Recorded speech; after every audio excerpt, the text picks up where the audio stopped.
Pero mas mahina mga idol kung may pera kayo idol magpatingin. So what's up mga idol, no? So ngayon mga idol, nagano ako ng dahon ng ano tawag dito? Tawag dito idol, kalabo idol, no?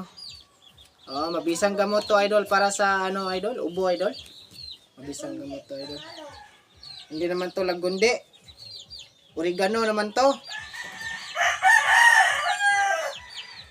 So dito mga idol, una mga idol, hugasan muna natin to mga idol. Oo. Hugasan natin to idol. Para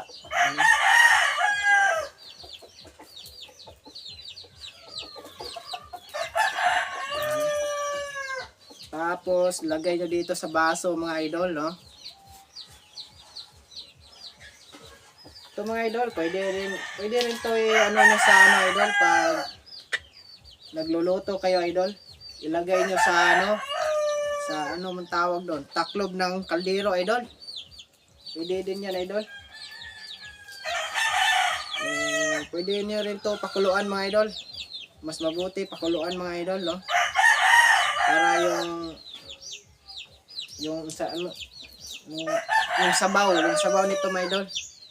Mabisa talagang gamot para sa ubo mga idol, no?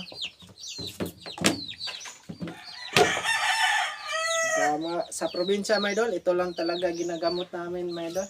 Gamit pang gamot idol. Sa ubo idol, no? So, ganito lang idol gawin nyo idol. Ilagay nyo sa baso, tapos ito idol, lagyan nyo ng tubig idol. Oo, nilagyan ko na ng tubig idol. Tapos ganito idol, i-ano nyo lang ng 5 minutes. Tapos inumin nyo kada ano. Ito ang gawin yung tubig idol. Kung nauuhaw kayo idol, ito lang inumin nyo. Kung may ubo kayo, may trangkaso kayo mga idol, no? Ito mga idol, pero mas mahina mga idol kung may pera kayo idol magpatingin kayo sa doktor mga idol, kasi sila ang nakakaalam ng ano mga idol, no? Mas buti matingnan mga idol. So, para sa mga walang pera na hindi makapunta ng ospital o makapagpatingin sa doktor, ito muna idol. Ito mga idol, no? Nandito lang idol, inumin nyo idol, no?